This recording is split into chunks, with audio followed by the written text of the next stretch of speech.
What are you doing here? My ex-husband showed up at my door out of the blue. We've been divorced for 5 years now. He straight off demanded outrageous things.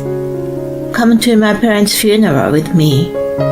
We are going to rekindle our marriage, and I need you to be there. What the hell? What's he talking about? He keeps repeating the ridiculous statement. I gave him a dirty look and lashed out. You and I are strangers now. There's no way I'm going to attend the funeral of your parents, who are assholes just like you. My name is Patty, and I am a 28-year-old office worker. After graduating from university, I was working hard at the company where I started my career and climbed up the ladder. My work seemed to suit me very well, and I felt more alive when I was working. But then something happened that changed my life. It was the encounter with Andy, who later became my husband. I met him through work. He worked for a client company and carried a calm and gentle air that enveloped his surroundings. I was the type to work briskly, so it was refreshing to see him work at his own pace without constraint. And yet he was able to get the job done, so I was attracted to him more and more. As we worked together, we grew closer, and he eventually asked me out. He proposed to me after about a year of dating. I was so in love with him that I accepted without hesitation. Our families were elated, and we had a memorable wedding. Then we went on our honeymoon trip and began our life as newlyweds. We were both working, so we helped each other and shared the household chores. Andy had lived on his own since university and was able to manage cooking to some extent. I appreciated that he was capable of sharing the tasks with me. It allowed me to focus on my work, and I was grateful for having a considerate and dependable husband. Then I got pregnant. While I was very happy to have a child, I wanted to work a little longer. I planned to take a year-long leave to focus on my baby and then return to work. Andy agreed with my proposal. Then the baby was born. She was a healthy little girl. We named her Lydia. Andy was overjoyed, and his parents and I were also delighted to welcome her. After the birth, his parents frequently asked Andy and me when we would visit them again. I didn't dislike them or anything, but when they pestered us so often, I started to grow tired of them. In the meantime, Andy suggested something to me. How about we move in with my parents while you're on maternity leave? It's annoying to arrange my schedule every time we go to see them. Besides, you can have their help with housework and babysitting. I see, that's true. We were living in a rented apartment at the time, so moving out was easy. We could live with the in-laws for a year until my leave was up. They could see their grandchild, and Andy also could take care of his parents. I decided to go along with the idea. He immediately asked them, and they enthusiastically agreed. We got ready and moved to their house. Annie, John, thank you for letting us stay with you for a while. When I thanked my in-laws, they welcomed me with a smile, and then immediately took Lydia from my arms and started playing with her. Sweet little bean, you're so adorable. Lydia was chuckling with happiness, and they were so good to her. I thought I was going to spend a peaceful and enjoyable time with them. But it was only for that day. The next day, I was violently awakened by Annie. "Betty, how long are you going to stay in bed?" I hastily checked the time on my phone and saw that it was only 5:30 in the morning. What's wrong, Annie?" "What's wrong? You're staying with us for free. I obliged you to make breakfast for the whole family. You have to pack lunch for Andy and John too." I was in shock. I didn't expect to be told such a thing all of a sudden. Andy assured me before we moved in that his parents could help me with housework and childcare. Of course, as a housewife, I was going to do my share of chores properly. I never thought that the burden would be more than when we lived by ourselves. I was half asleep when I went to the kitchen. Lydia still cried badly at night, so it was 2 a.m. when I finally went to sleep. It was really hard for me to be up and running at 5:30 in the morning. I was moving very slowly.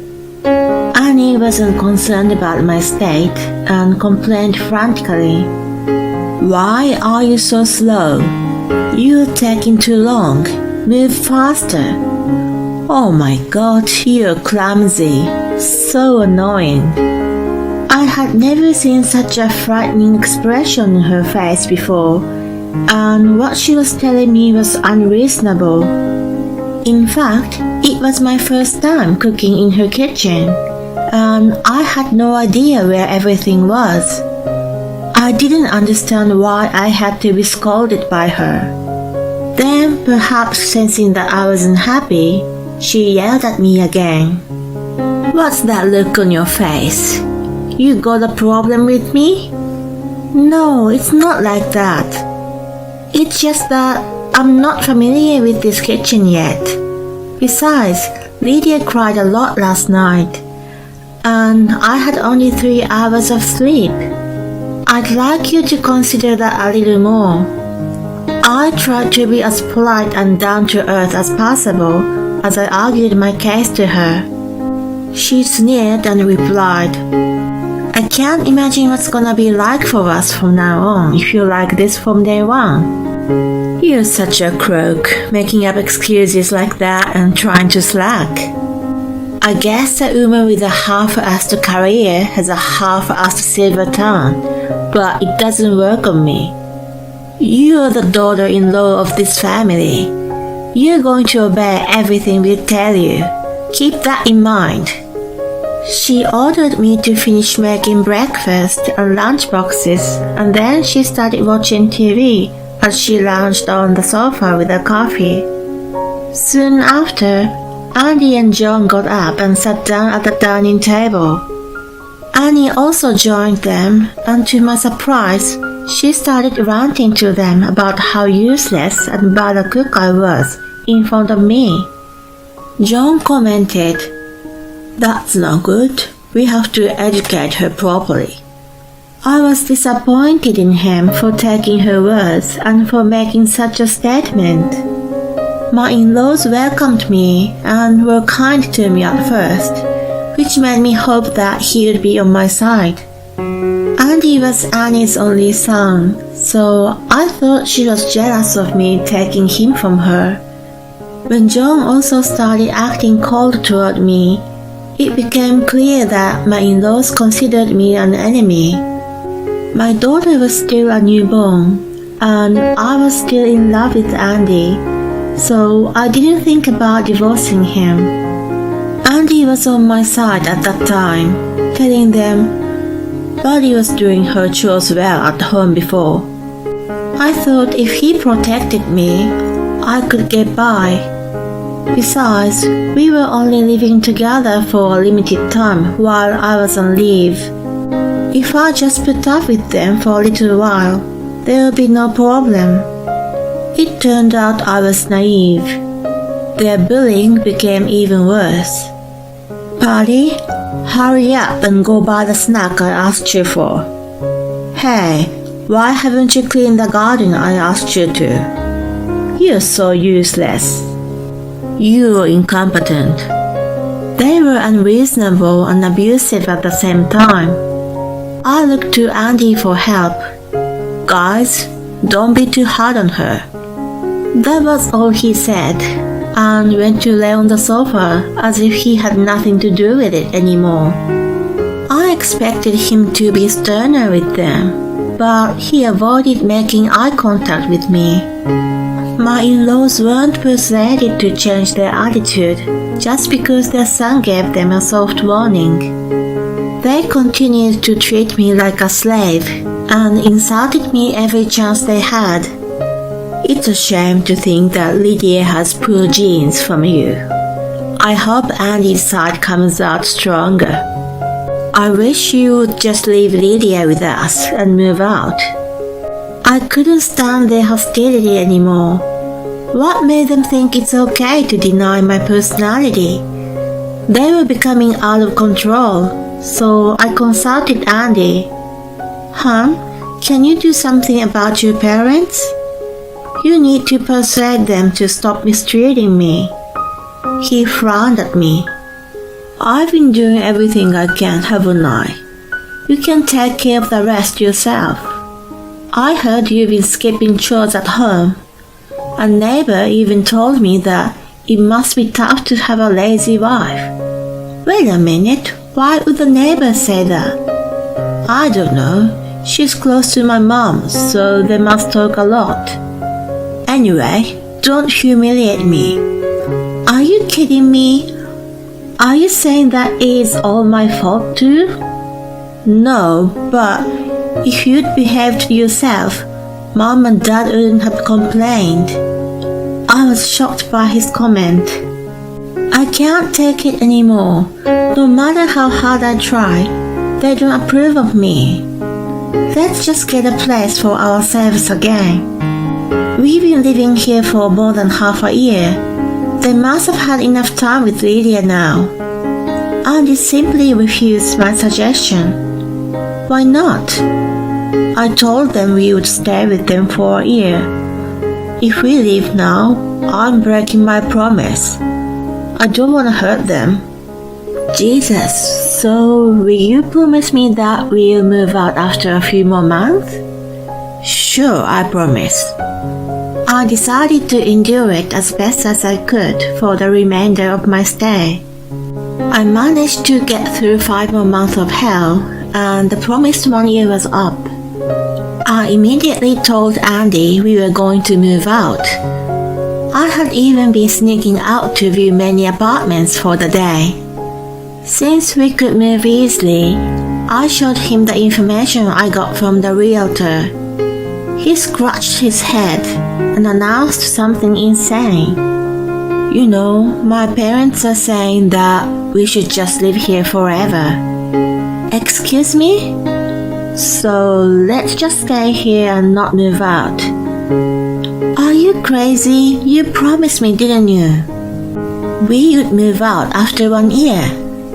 I can't believe you would break your promise. When I accused him, he snapped back. Shut up. I am your husband. You listen to what I tell you. I was stunned to see him suddenly turn red and yell at me. At the same time, my love for him instantly cooled down. Fine, I get it. Then let's get a divorce. What the hell? Divorce? Are you serious? He shouted even louder. My in-laws heard him and rushed into our room. What's going on here? You woke Lydia and she's crying now. I heard you yelling. Don't tell me this thing is giving you trouble. Who was he referring to by this thing? Their behavior seriously pissed me off, and Andy was on their side. Yeah, Dad. This thing wants to get out of here as soon as possible. It's been talking about getting a divorce. When Andy explained, they became furious at me. You're a piece of work. You really are a lousy woman. Get a divorce, Andy. She asked for it, so just get rid of her and let us take custody of Lydia. We'll be a happy family then. Andy seemed to be convinced by her. That makes sense. I haven't done anything wrong. Even if I refuse to divorce her, she's forcing me to leave. That's fine. I'll give it to you. Let's hurry up and file for it, he triumphantly declared. I got ready and went out. Then I brought the divorce papers back home. Oh, you're back. Who's that guy? Andy and his parents were puzzled looking at the man in a suit standing next to me. He's my attorney I've been consulting with for some time. I thought that maybe things would turn bad, so I've been preparing for it. When they heard the word attorney, they flinched. Why do you need him? Did you think I was gonna keep quiet and let you guys get away with it? I recorded all the insults that came from Annie and John with a voice recorder and wrote about them on my blog as evidence.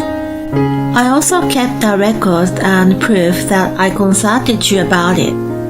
I took all this to my attorney, and he assured me that I had a valid case against you all. So I'm divorcing you and taking Lydia with me. I'm also going to charge you alimony and child support for all the emotional pain and suffering you have caused me. They all turned pale listening to my declaration. They never expected me to be prepared for this. Andy seemed to understand that he was being pushed to the edge of a cliff. Wait, honey. Alright, I'm sorry. Let's leave this house and live happily with only the three of us. I'll do as you say. He abruptly changed his attitude, but it was already too late. You and your parents are the three of you now. You three lousy adults can live happily together. If I keep Lydia here any longer, she will be influenced by you guys. I refuse to be with in-laws who enjoy bullying and a son who encourages it. I want you to sign the divorce papers now. He was agitated by my firm stand, but when my attorney mentioned that it'll go to court if he refused, he reluctantly signed them. I was able to get custody of Lydia and get away from Andy and my in-laws at the same time. Andy was to pay alimony and child support, but my revenge did not end there. The evidence I collected was sent to nosy neighbors and Andy's boss. As a result, the unbelievable behaviors of my ex-in-laws spread throughout the community in no time. They were shunned by the neighbors, and Andy was scorned by his co-workers. He worked hard while feeling ashamed to pay alimony and child support. 5 years had quickly passed since the divorce. One day, an unexpected person showed up at my house. What are you doing here? It was Andy. I hadn't seen him once in 5 years, as he had refused to see his daughter. So why did he suddenly show up? He straight off demanded outrageous things. Come to my parents' funeral with me. We are going to rekindle our marriage, and I need you to be there. What the hell? What in the world was he talking about? Why do I need to do that? If you do, that'll give me a little more grace period. I have no clue what you're talking about. He seemed quite impatient and started revealing what had happened since the divorce.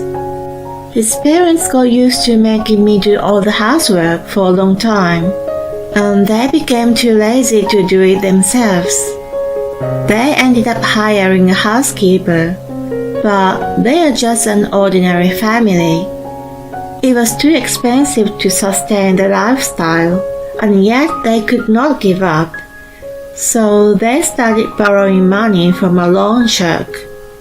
Andy was shunned by female co-workers at work, and was in agony from being unable to meet women. He tried to make a move on the housekeeper and was reported and arrested. He got fired from his job afterward and had been unemployed for a long time. In the meantime, the debts kept mounting, and the entire family decided to flee in the night. John, who was driving in the middle of the night, accidentally turned the steering wheel on the mountain road, and the car slid and spun around. As a result, his parents died at the scene, and only he survived. He was left with a large amount of debt with additional medical bills. The debt collector found out where he was, and he was in a desperate situation. He told the debt collector that he would get back together with me, who was making good money, and he would make me pay them back at the funeral. Of course, it was none of my business, and I had no obligation to help him. Please help me out.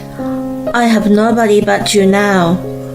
Let's be married again, love each other, and raise Lydia together. He begged me on his knees. I glared at the man who kept talking selfish nonsense. Enough! You and I are strangers now. There's no way I'm going to attend the funeral of your parents, who are assholes just like you. You made a debt on yourself. Now, get out of here before I call the police. At the mention of the word police, he panicked and walked away. I heard from an acquaintance that he disappeared after the funeral.